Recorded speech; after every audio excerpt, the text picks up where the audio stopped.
नमस्कार, जय हिंद, जय भारत। भारतीय अवाम ताकत दल अपने भारतीय भाई बहनों अर्थात अपने देश भारत की जनता अर्थात अपनी भारतीय अवाम से भारतीयता आधारित आपसी श्रद्धा, भारतीयता आधारित आपसी स्नेह, भारतीयता आधारित आपसी प्रेम, भारतीयता आधारित आपसी अखलाक मोहब्बत, भारतीयता आधारित आपसी सम्मान, भारतीयता आधारित आपसी सहयोग, भारतीयता आधारित आपसी एकता, भारतीयता आधारित आपसी भाईचारा तथा भारतीयता आधारित आपसी सद्भाव को समझने व उसे आत्मसात करके वैसा ही और उसी अनुसार आचरण एवं व्यवहार करने हेतु और इसके पूरे देश में प्रचार प्रसार करने हेतु और इसकी अहमियत और महत्व को प्रत्येक देशवासी को समझाकर उसे अपनाते हुए वैसा ही और उसी अनुसार आचरण एवं व्यवहार करने हेतु और प्रत्येक देशवासी को अपना ही भारतीय भाई बहन मानकर, समझकर, अपनाकर उनके साथ वैसा ही और उसी अनुसार आचरण एवं व्यवहार करने हेतु सतत, सदैव और हमेशा अदब के साथ, आदर के साथ अर्ज करता है, विनती करता है। अब हम सभी लोग और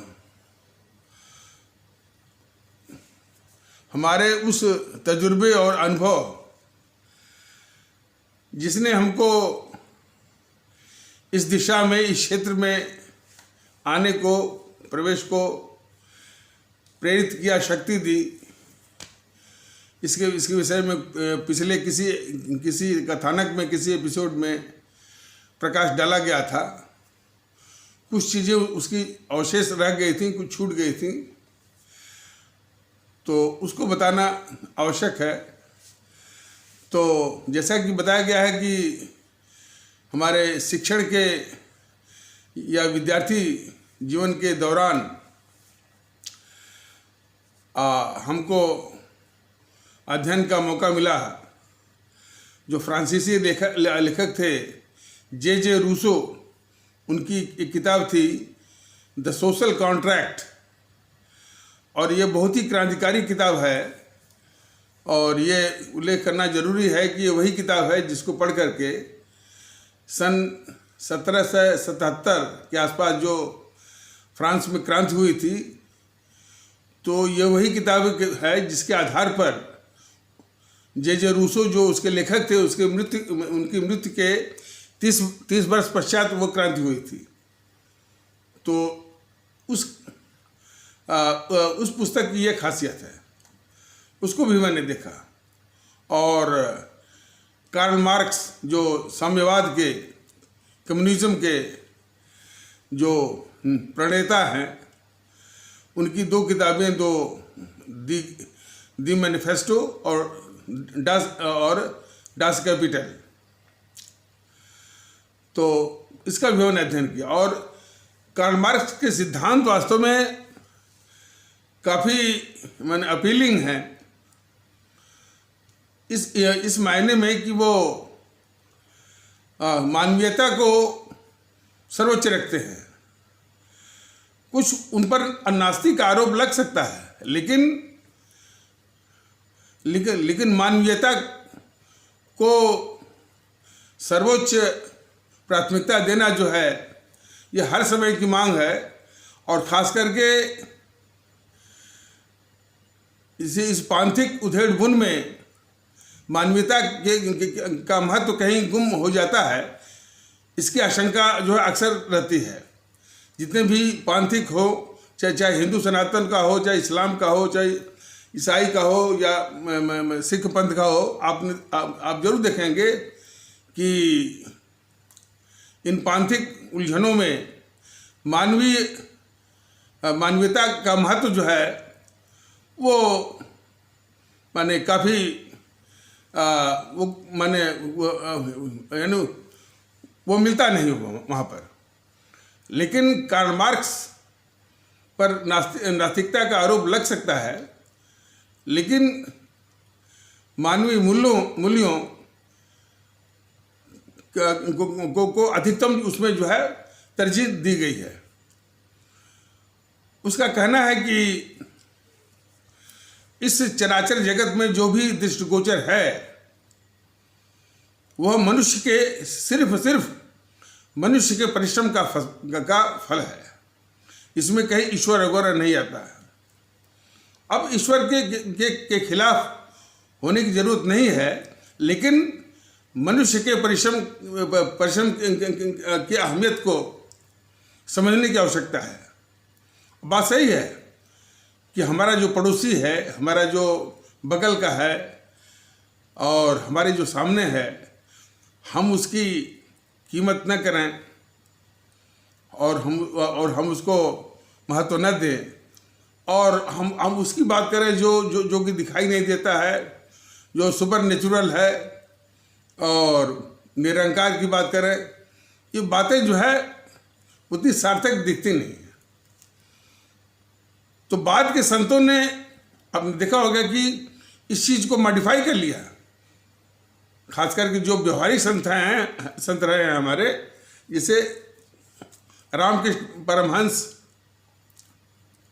कबीर, नानक, इन्होंने उस व्यवहारिकता को बहुत बल दिया है और यही कहा भाई कि जो सामने मानव है उसी में खुदा के दर्शन करो, उसी में ईश्वर के दर्शन करो, उसी में वाहे गुरु के दर्शन करो।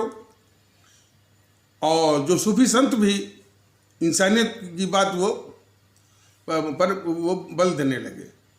और बात सही है कि हम ऊंची बात करें, और जो हमारे बगल का पड़ोसी है, सामने जो हमारा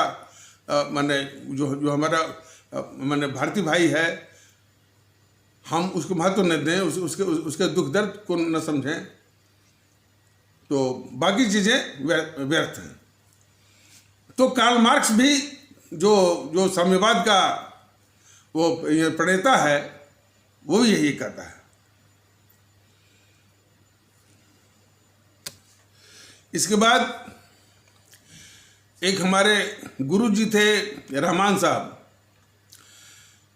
तो उन्होंने कहा कि सिंह साहब, ये जो आपकी रुचि दिखती है, एक मेरी ओर से किताब पढ़िए, नीरज सिंह चौधरी की लिखी हुई the continent of Circe. Circe कहते हैं चुड़ैल को, यानी चुड़ैलों का महाद्वीप। तो वही उन्होंने नाम गिनाया है, अफगानिस्तान है, ईरान है, कुवैत है, पाकिस्तान है, भारत है, बांग्लादेश है, और इन मुल्कों के खूबियों को उसमें गिनाया गया है। और यह एक विचार प्रस्तुत किया गया है कि यदि ये मुल्क जिनकी ये खूबियां हैं मिलकर के एक संगठित ब्लॉक बना ले, तो ये शेष विश्व को बहुत अच्छी तरह से मात या उसको बीट कर सकते हैं। लेकिन अफसोस कि ये सभी राष्ट्र जो है या सभी मुल्क जो है आपस में लड़ कर के ही अपनी खूबियों को तो तबाह करते ही हैं।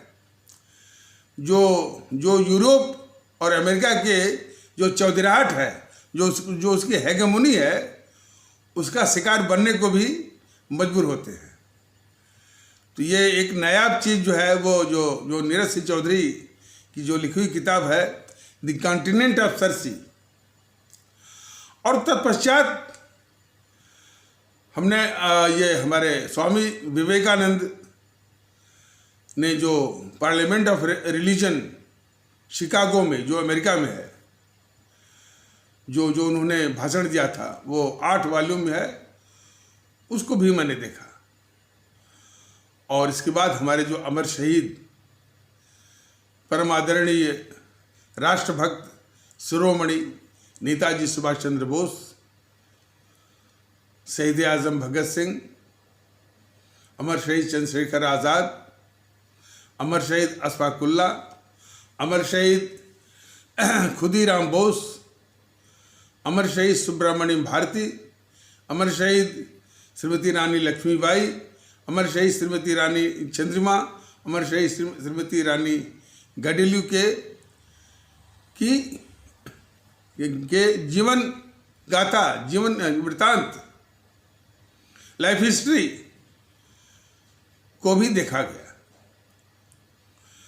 और जाहिर सी बात है कि इन अमर शहीदों की जब आप जीवन गाथा हम ही नहीं कोई भी पढ़ेगा, एक कुदरतन, एक स्वाभाविक, एक नेचुरल अपने मुल्क के प्रति मोहब्बत का जज्बा जागेगा। हमें नहीं, किसी में भी जाग सकता है। आप कोई अध्ययन करिए, खास करके जो ये अशफाकुल्ला थे, चंद्रशेखर आज़ाद थे, रोशन सिंह उनके साथ थे, राम प्रसाद बिस्मिल वगैरह थे, किन दुश्वारियों के साथ, किन कठिनाइयों के साथ, किन एडवर्स और डिफ़िकल्ट सिचुएशंस में भी अपने मुल्क परस्ती के जज्बे को कायम रखा, कुर्बानी दी और देश की आज़ादी की राह में जो है अपना सब कुछ न्यौछावर किया। तो उसके जरिए कोई भी जाएगा तो ये भाव पैदा होगा। और उसके बाद जो है बाबा साहब की भी 3 किताबें मैंने पढ़ा। पटेल जी पर लिखी हुई किताब एक वो नरहरि पारिख करके हैं, उन्होंने किताब लिखी है, तो उन पुस्तकों को पढ़ा गया। तो जाहिर सी बात है, और हमने भी कुछ अंग्रेजी में शुरू से लिखा है, वो उन चीज़ों का जिक्र मैं यहाँ नहीं वो करना चाहता। और वो एक है कि national melodies and constitutional remedy करके है, या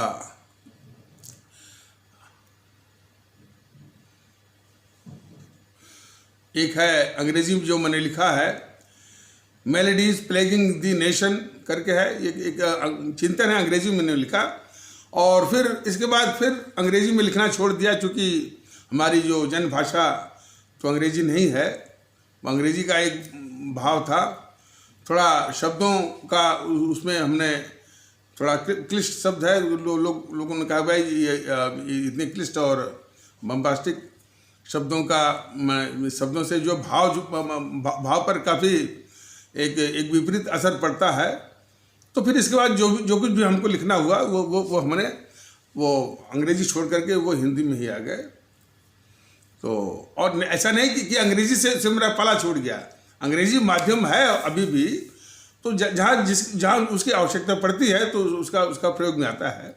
लेकिन फिर भी जो आम जो प्रयोग है, जो सम्मान है, जो हमारे इस देश की जो आत्मा है, हिंदी है, उसी का सहारा जो है लिया जाता है। तो खैर ये रहा अपने चिंतन उंतन का। जबकि हमारी शैक्षणिक जो पृष्ठभूमि रही है, मैं विज्ञान का विद्यार्थी रहा हूँ। मैं MSc फिजिक्स रहा हूँ, वो इलेक्ट्रॉनिक्स से, और इंजीनियरिंग भी की है। तो एक मैंने विज्ञान या भौतिकी से MSc किया हुआ, इलेक्ट्रॉनिक से इंजीनियरिंग के बैकग्राउंड का, लेकिन फिर भी झुकाव जो है हमारा जो है ये मानवीय और मानवीय से ऊपर जो है हमारा मुल्क के प्रति जो जितनी भी इस तरह से स्रोत से ताकत थी, उधर ही जो है झुकाव मेरा था। इसलिए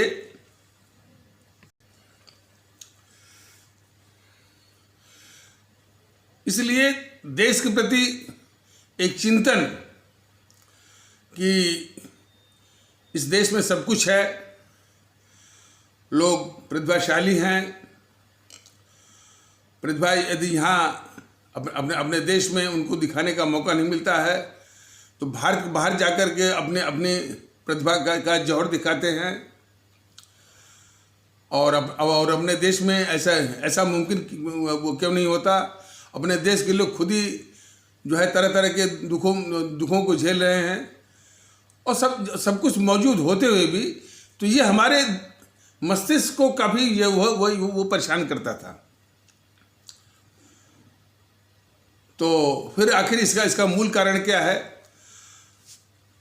देखिए, इस विषय पर ये मैं व्यक्तिगत रूप से मैं स्पष्ट करना चाहता हूँ कि महापुरुषों से तुलना ये महापाप होता है। ये इसमें कोई शक नहीं है। लेकिन उनसे सीख लेना और उनके बताए हुए रास्ते पर चल करके अपने जीवन को सुधारना, इसमें मैं यकीन करता हूँ। तो महात्मा बुद्ध को ले लीजिए। महात्मा बुद्ध जो है, उनके पास क्या नहीं था? एक राजा के लड़के थे और उनकी शादी भी हो गई थी। उनकी पत्नी भी काफ़ी सुंदर थी, वो यशोधरा। एक बच्चा भी था, राहुल।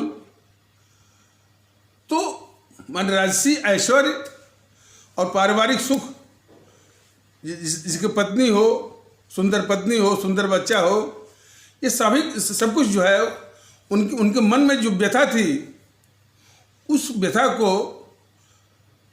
रोक नहीं पाया। फिर वो राजसी ठाट पाट को उन्होंने त्याग दिया और फिर इसके लिए बाहर निकल गया कि भाई लोगों के माने संसार में दुख बहुत है, लोगों के दुख का कारण क्या है? तो चिंतन करते शायद एक बोधि वृक्ष है गया बिहार में, वहाँ उन्होंने चिंतन किया और उन्होंने ये पाया कि मनुष्य के दुखों का जो मूल कारण है वो इच्छा है, डिजायर जिसे कहते हैं बस। और उन्होंने कहा यदि इच्छा को मार दीजिए, काफी दुखों का अंत हो जाएगा। और बात सही है।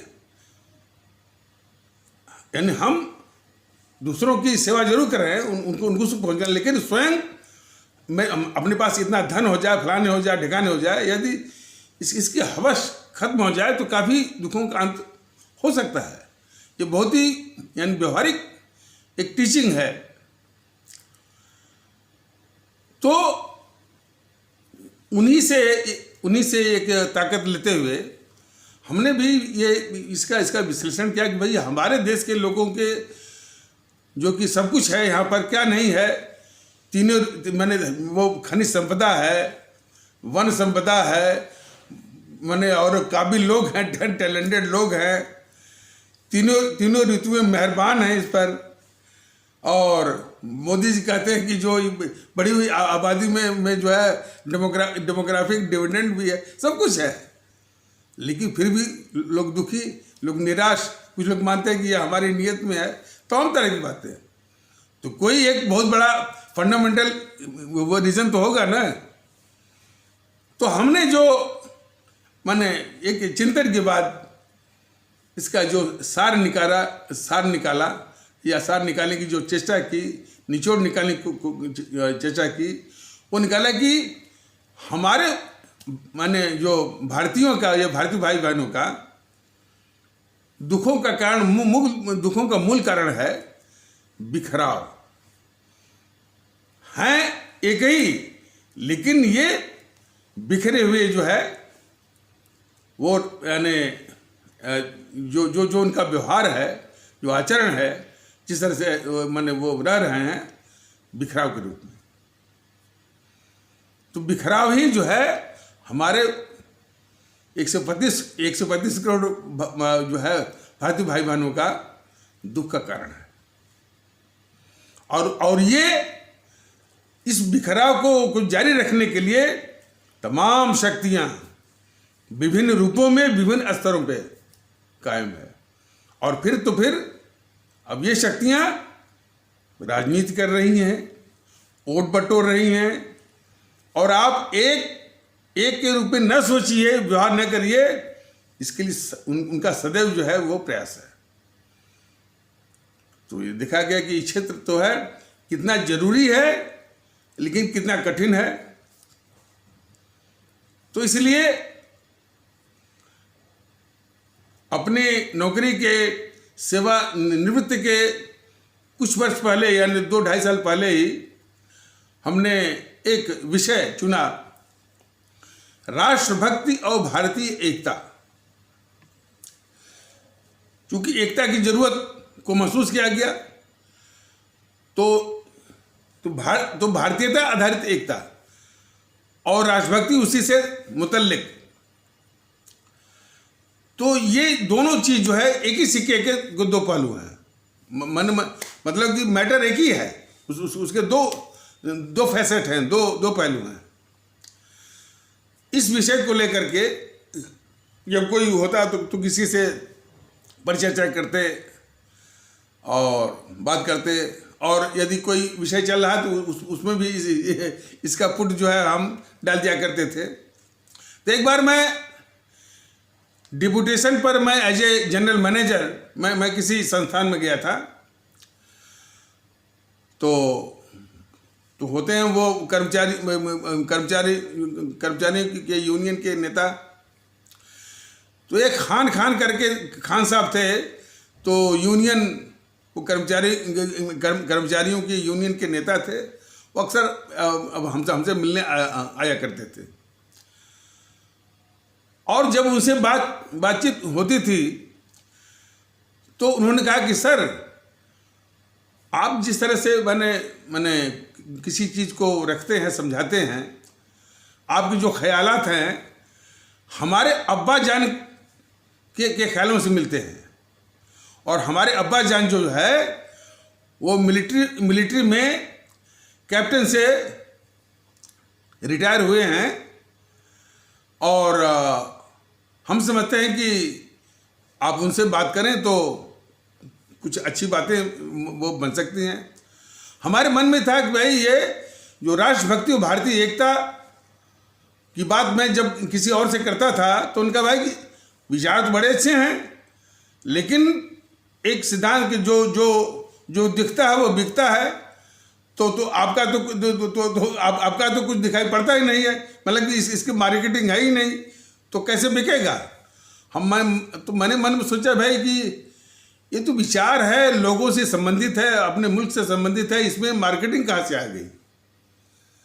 लेकिन खैर अब इसमें पता चल रहा है कि हर चीज़ का लोग बोलते हैं मोदी एक ब्रांड है, मोदी एक वो मार्केटेबल ब्रांड है।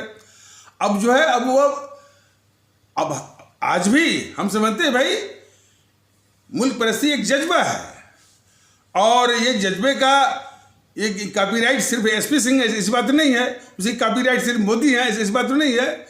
यह मुल्क परस्ती की जरूरत जो है हर एक जो माने जो भारतवासी हैं या भारतीय भाई बहन हैं, यानी 135 करोड़ लोग हैं, सब में इस जज्बे की आवश्यकता है।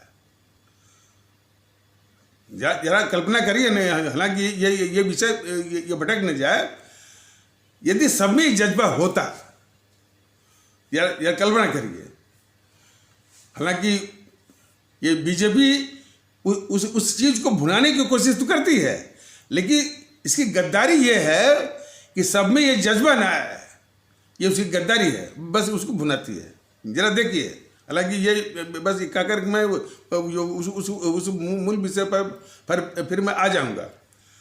जब ये नारा लगा जेएनयू के प्रांगण से कि भारत तेरे टुकड़े होंगे, इंशाअल्लाह भारत की बर्बादी तक जंग जारी रहेगी। यदि देशभक्ति जो है हमारे 135 करोड़ लोगों में होती तो तुरंत मांग करते मोदी प्रधानमंत्री महोदय, इसको कुछ नहीं, इसको सेना के हवाले आप कर दीजिए। एक स्वर से मांग उठती, और उसके समर्थन में जो भी खड़े रहते, ये राहुल गांधी, सीताराम येचुरी और डी राजा और केजरीवाल, यह भी जो है सेना के हवाले हो गए होते।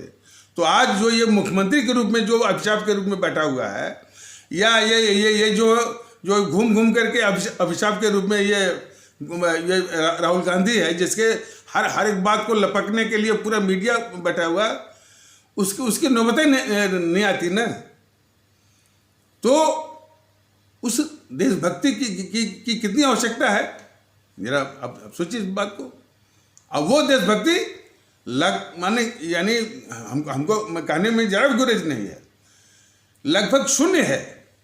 और है भी तो वो पाखंड, भाषण, मुशायरा, कभी सम्मेलन, मंचों की जो है मंचों और भाषणों की शोभा बढ़ाने,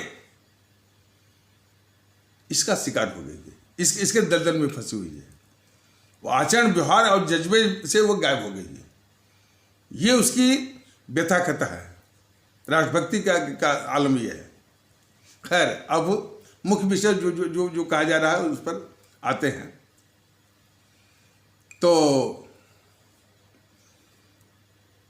ये हमारी चिंता थी भाई, अब जो ये विषय है कि राष्ट्रभक्ति और भारतीय एकता कैसे अपने भारतीय भाई बहनों में इसका संचार कराएं, कैसे प्रचार करें, ये हमारी चिंता थी। जबकि मैं अकेला ही था, जिससे भी चर्चा करता था, कैसा जो दिखता है वो बिकता है, इसके लिए मार्केटिंग चाहिए, आप तो कहीं दिखते नहीं हैं, ये और इस विचार को कोई लेने वाला आपको नहीं मिलेगा, बराबर ये हमको बताया गया। तो जब उस यूनियन के लीडर खान ने हमसे ये कहा कि उसके अब्बा जान जो है मिलिट्री से रिटायर हुए हैं और उसके ख्यालात, अच्छा, और हमारे ख्यालों में वही बात उसने देखा जो उसके अब्बा जान के ख्यालों में है, तो मैंने सोचा कि भाई अब इस मौके को छोड़ना नहीं है। मैंने कहा कि ऐसी बात है तो उनका वो नंबर आप दीजिए। तो फिर वो जो खान यूनियन का लीडर था, उसे नंबर लिया उसके अब्बा जान का, और उनका नाम लतीफ़ था। और फिर उनसे मैं नौकरी करता था, शाम को आता था, शाम को मैंने 6-7 बजे आया और फिर उनसे बात करता था। तो जब शुरू में जब उनसे बात हुई तो बोले कि सिंह साहब, आपकी बात तो बड़ी अच्छी है, लेकिन हमारी व्यवस्था ये है कि मैं यहाँ जिला सभा का अध्यक्ष हूँ, तो मैं आपके साथ कैसे आ सकता हूँ। तो हमने कहा भाई लतीफ़ साहब, आप जिला सभा के अध्यक्ष हैं, कोई बात नहीं है, हम तो ये कहना चाहते हैं कि जो बातें आपके सामने अभी तो मैंने शुरू भी नहीं किया, जो बातें हम आपके सामने वो रखेंगे, उसको आप अपने तरीके से उसको जांचिए, परखिए, एग्जामिन करिए, यानी उधेड़ बुन करिए। और यदि आपको लगे अपने तरीकों से कि नहीं, ये विचार जो है आपके लिए भी, समाज के लिए भी, देश के लिए भी काम के हैं, तभी साथ में आने का विचार करिए। और यदि आप साथ में नहीं भी आते हैं तो आपसे जो ये अखलाक मोहब्बत हो गई, जो परिचय हो गया, यही मेरे लिए बहुत बड़ी पूंजी है। तो इसकी चिंता मत करिए कि आप जो है जिला सभा के अध्यक्ष हैं तो कोई बात नहीं है। तो तो उन्होंने कहा कि कोई बात नहीं। और ये सीख जो मैंने उनके सामने, जो कैप्टन लतीफ़ के सामने रखी, यह भी हमारे महात्मा बुद्ध की बताई गई है। वो जब भी उपदेश देते थे तो कहते थे कि देखिए भाई, हमने जितनी बातें आपको बताई हैं, कोई आवश्यक नहीं कि इन चीज़ों को आप एज इट इज़ उसको मान लीजिए। आप इसको अपने ढंग से, अपने तरीके से इसको जांचिए, परखिए और पूरा इसका वो डिस्ट्रक्शन कर डालिए। और तभी, और यदि आप अपने तरीकों से जांचने परखने के बाद आपको लगे, तभी इसको मानिए। लेकिन उनका कहना था कि एक विनती और है कि सिर्फ मान के ही मत रह जाइए, तो फिर अपने जीवन में कैसे उतारना है, अपने आचरण व्यवहार में कैसे लाना है, वो काम करिए। तो ये सीख, ये ताकत हमको उन्हीं महात्मा बुद्ध से मिली है। तो उसी का इस्तेमाल अब हम इसमें मैंने किया। कैसे किया, जरा देखिए।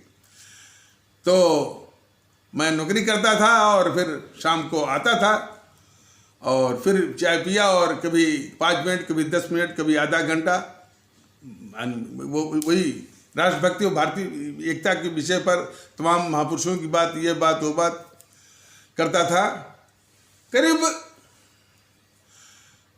लगभग 25, 26, 28 या 1 महीने के बाद तब वो लतीफ़ साहब ने कहा कि सिंह साहब, आपकी बात बिल्कुल दुरुस्त है, ये मुल्क के लिए बहुत ज़रूरी है, बहुत उपयोगी है। हम लोग जब सेना में काम करते करते हैं तो इसी जज्बे से काम करते हैं और ये जज्बा सिर्फ सेना के लिए ही उपयोगी नहीं है, पूरे देश के लिए जरूरी है।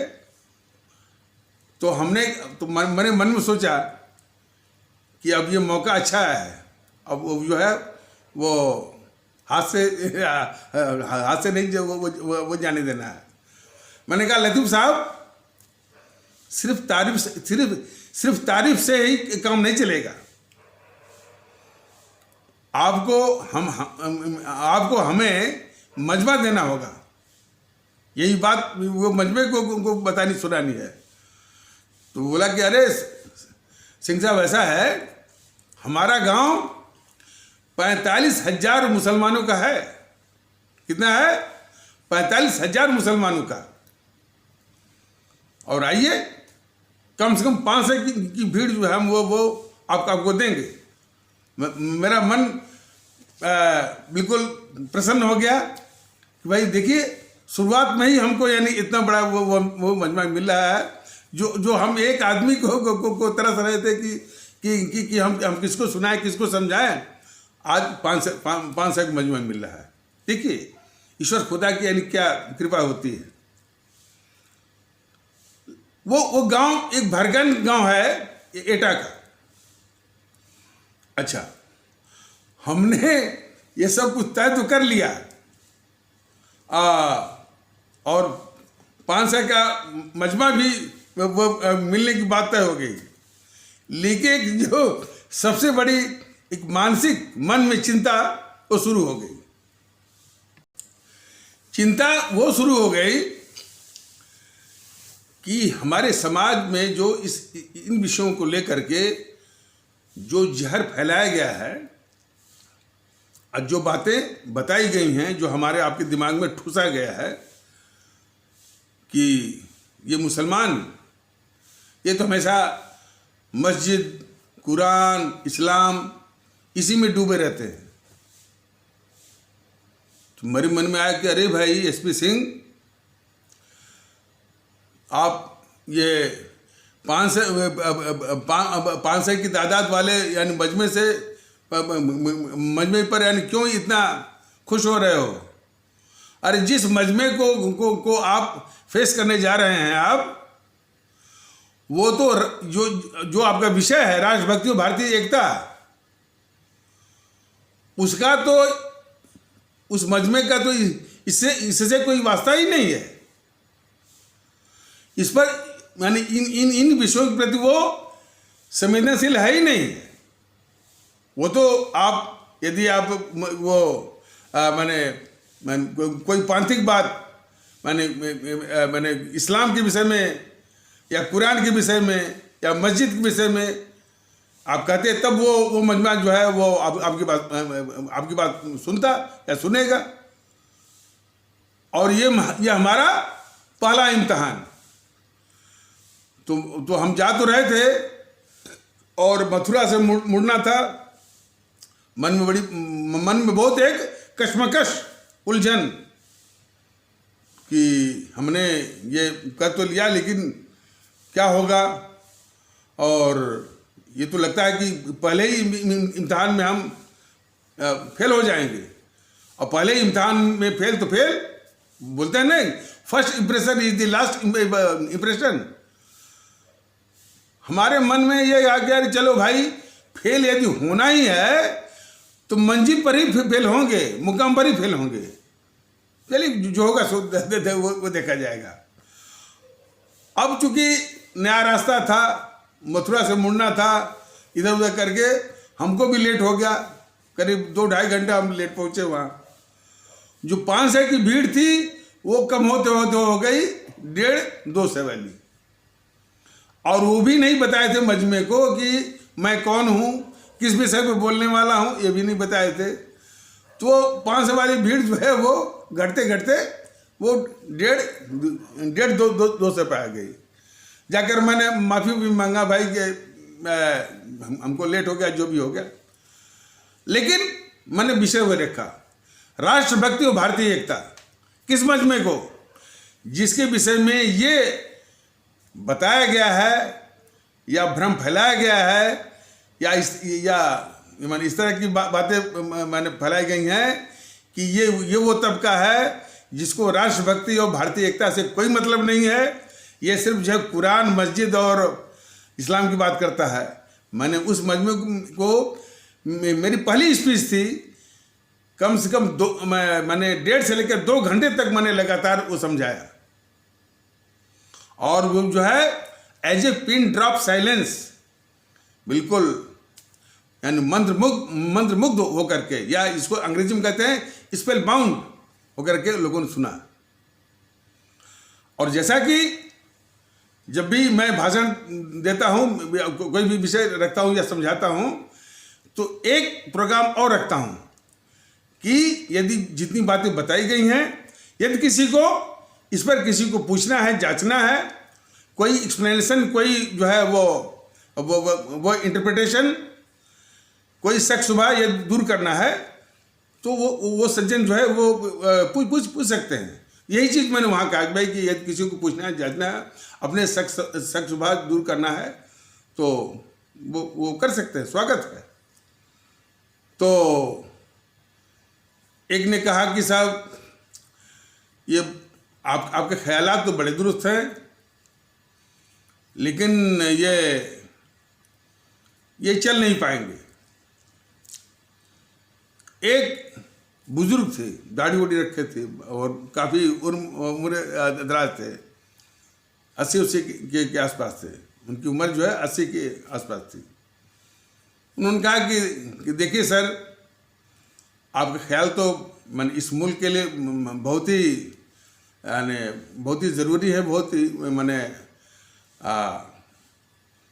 उपयोगी हैं। हम ये नहीं कहते कि जब अभी उन्होंने कहा कि भाई ये चल नहीं पाएंगे, हम ये नहीं कहते कि ये नामुमकिन है, लेकिन ये इतना कठिन है कि नामुमकिन के बहुत करीब है। मुमकिन तो है, लेकिन वो मुमकिन नामुमकिन के बहुत करीब है। तो हम इस सारी बातों को सुन करके मैंने सिर्फ 2 ही बात उनको कहा कि देखिए, ये जो मैंने विचार रखा है, ये हमारा इसमें कोई योगदान नहीं है और हमारे विचार हैं भी नहीं। ये तो महापुरुषों की कुछ जीवनी मैं पढ़ा, उन्हीं की ताकत के अनुसार, उन्हीं की प्रेरणा के अनुसार, उन्हीं की बातों को मैं आप सभी के सामने रख रहा हूँ और देश के सामने भी रखूँगा कि उनकी बताई हुई बातों को तरजीह दीजिए, महत्व दीजिए और अपना जीवन जो है वो सुधारिए, देश को सुधारिए, देश को संकट से उबारिए। यही मैं कह रहा हूँ। तो इसमें हमारा कोई अपना कोई इसमें इसमें कोई अपना कोई यानी योगदान है ही नहीं। तो उन्हीं महापुरुषों में से एक महापुरुष की सीख ये भी है कि जो काम पूरी आवाम की भलाई का हो, जो काम जिस काम में पूरे मुल्क का हित हो, वही काम करना चाहिए, चाहे वो कितना ही कठिन क्यों न हो। क्यों कि आसान काम तो सभी करते हैं, सरल काम तो सभी करते हैं। तो हम ये जानबूझ करके ये कठिन काम को लिया है। और एक बात यानी उस मजमे में या जो दादाजी थे वृद्ध जो है यानी उम्र दराज, और सबको मैंने बताया कि एक बात मैं सभी के सामने बिल्कुल साफगोई के साथ कहना चाहता हूँ कि यदि कठिन है भी, जैसा कि हमारे वो दादाजी ने कहा कि नामुमकिन तो नहीं है लेकिन नामुमकिन के बिल्कुल करीब ही है, तो यदि ये इतना कठिन है तो इसको आसान करने वाले भी आप ही लोग हैं। इसको आसान जो है आप ही लोग करेंगे। तो भारतीय वामता का अब इस विषय पर आ जाइए, और भी इसी तरह से अनुभव हम मैंने साझा करेंगे जीवन के, जो कि शायद आप लोगों के काम आ जाएं, ये अनुभव और ये बातें और अपना ये जज्बा। तो भारतीय वामता का दल या मैं कठिन काम माने जानबूझ करके लिया गया है। जिस देश में सारी शक्तियां इस भारतीय समाज की एकता को तोड़ने में लगी हुई हैं, लोगों को एहसास नहीं कि ये शक्तियां तोड़ रही हैं, उसमें जो है ये भारतीय एकता की बात चलाना कितना कठिन है, इसका अंदाज आप लोग कर सकते हैं। कितने लोगों ने कहा कि अरे भाई यदि कोई ये एकता ला दे तो समझ जाइए कि वो युगों तक जो है आज तक जो है वो मैंने ये हुआ नहीं है और किसी ने किया नहीं है। और लोगों ने कहा कि अरे इस देश के लोगों ने कहा कि ये बिल्कुल हमको लोगों ने कहा कि सिंह साहब क्या बात करते हैं, अरे लोग जातियों में जातिवाद में माने खंड जातियों में जो है वो इतना धसे हुए हैं, कैसे लोग निकलेंगे, कैसे आप निकालेंगे उनको, और वो भी अकेले। हमने इन सब बातों की बगैर ये परवाह किए, हमको यकीन है अपने आदरणीय भारतीय भाई बहनों पर कि एक न एक दिन लोग समझेंगे इस बात को। हालांकि फिल्मी गानों पर ज़्यादा वो उनसे सीख नहीं मिलती कि लेकिन कोई गुलकार जो है मैंने ऐसी बात कह देता है कि उसकी बातें इसके करीब आती हैं। तो एक कोई फिल्मी गाना है कि ऐ मेरे दिले नादान तू गम से न घबराना, ऐ मेरे दिले नादान तू गम से न घबराना, एक दिन तो समझ लेगी दुनिया तेरा अफसाना।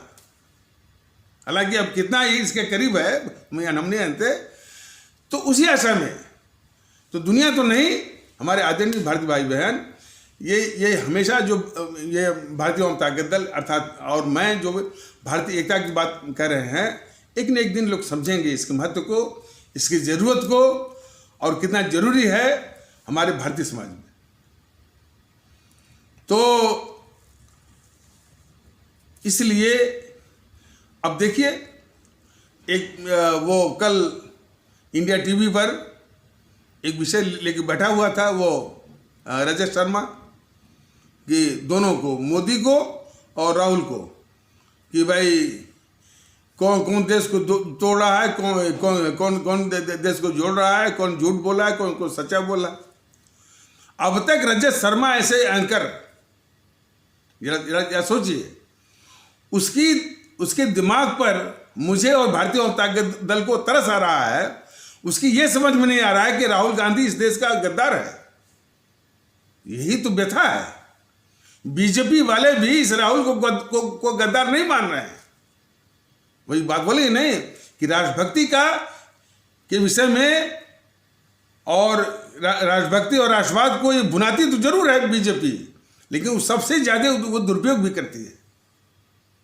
यदि वो जज्बा होता तो निश्चित है कि राहुल को जो है राहुल गांधी को इस देश का अभिशाप मानती और पप्पू के रूप में पेश नहीं करवाती, सिर्फ कहती कि वो इस देश का गद्दार है, इस देश का अभिशाप है, और इसी रूप में वह इस देश के लिए त्याज्य है।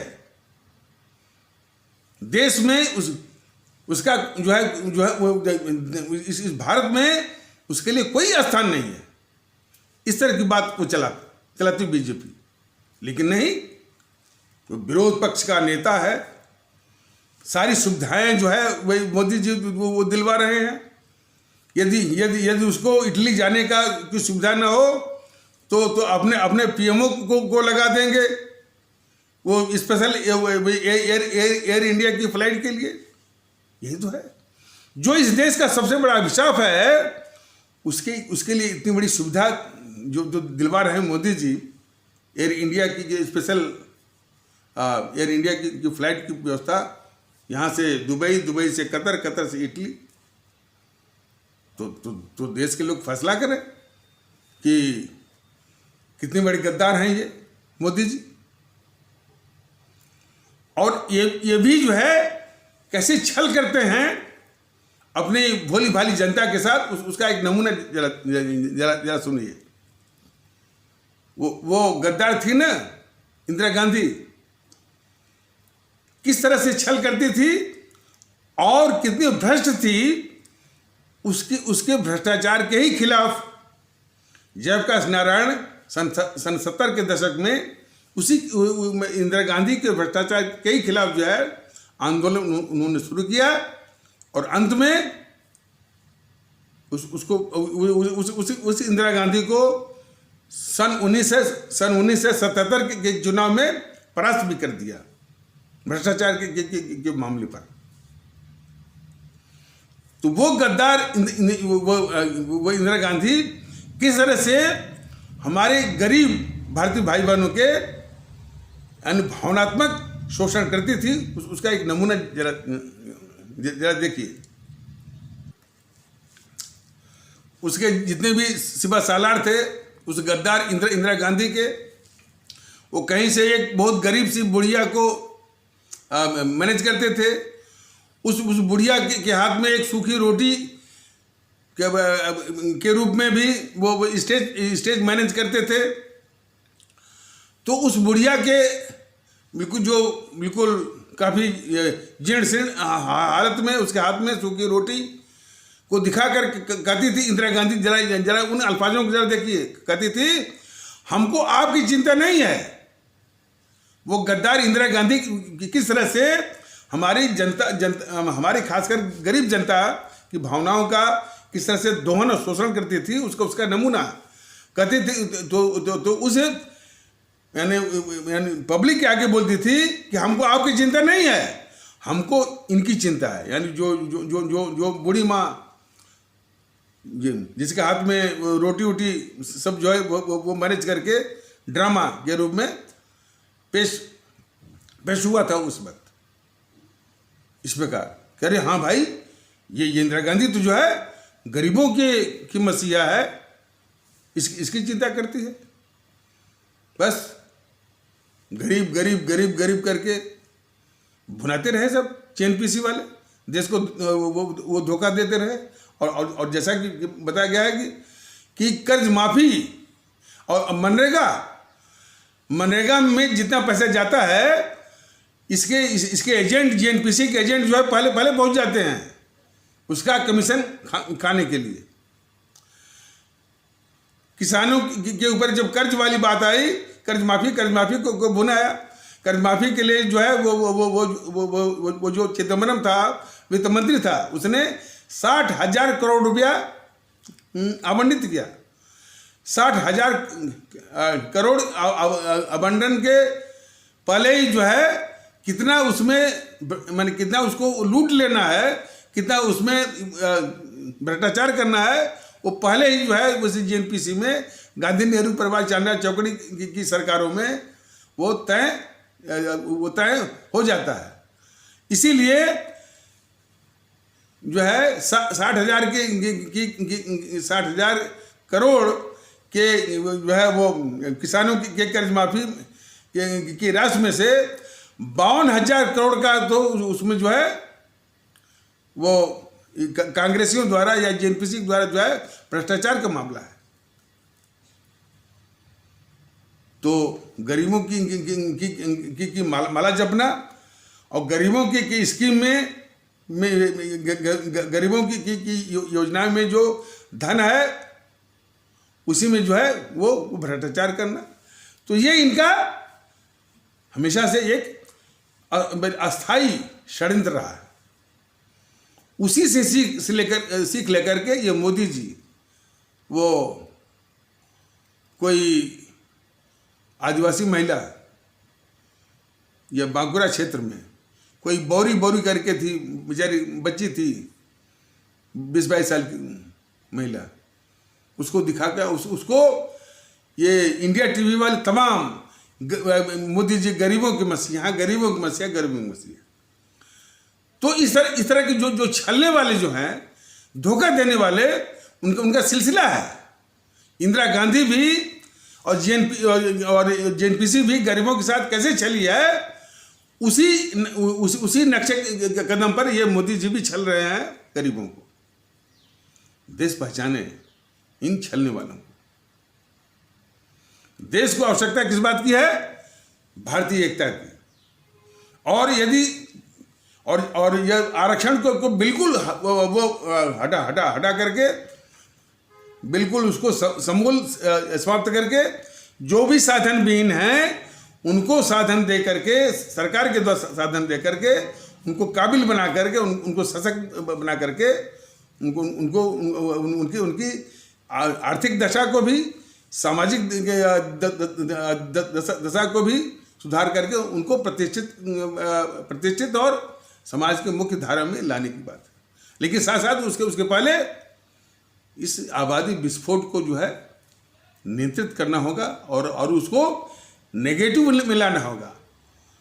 भले वो प्रोग्राम वो वक्त जरूर ले, लेकिन हमारी आबादी जो क्षेत्रफल के हिसाब से है, यदि इसको सुखी रखना है तो 30-35 करोड़ से अधिक नहीं होनी चाहिए। और आज कितनी है? 1 अरब 35 करोड़ है। तो 1 अरब बिल्कुल फालतू है।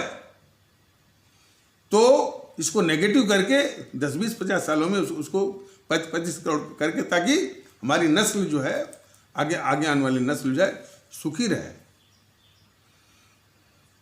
तो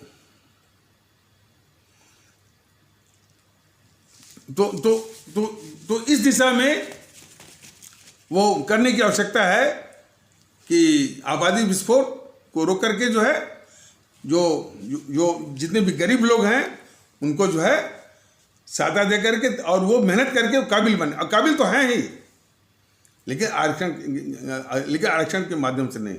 और आरक्षण पर ही वो काफ़ी बवाल हो रहा था, दिखा रहा था वो इंडिया टीवी वाला कि ओबीसी में कितनी शायद वो 162 जातियां थी, 12 मुस्लिम की थी। माने जो मंडल कमीशन ने बताया था, 12 मुस्लिम समुदाय से थी, 150 हिंदू वाली थी, और इसने कम्युनिस्टों ने जो है वो जो है सारा जो है मुस्लिम का भर दिया, फलाने किया।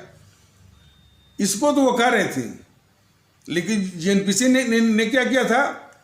जो SC/ST का जो आरक्षण था उसमें से यानी इस्लाम आस्था, जिसको आप लोग मुस्लिम कहते हैं, इस्लाम आस्था वाले भारतीय भाई बहनों के समाज वाले सभी गरीबों को वो बाहर कर दिया था।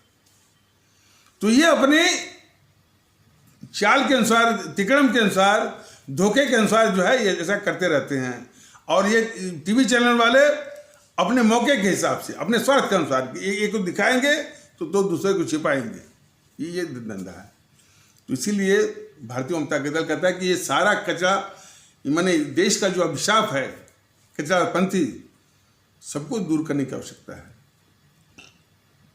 तो अभी सबसे बड़ा अभिशाप कौन है? ये राजनीतिक दल जो हर तिकड़म को अपनाने के लिए तैयार है। मोदी जी जो है वो जो बौरी करके है, वो उनका माने उम्मीदवार जो है बांकुरा से, बस एक जो है भावनात्मक शोषण कि ये गरीबों के मसीहा हो गए। तो हर तरह से ये पार्टियां और मोदी जैसे लोग और ममता बनर्जी जैसे लोग और एनपीसी जैसी और वाम दल जैसे, यह देश के बहुत बड़े अभिशाप हैं।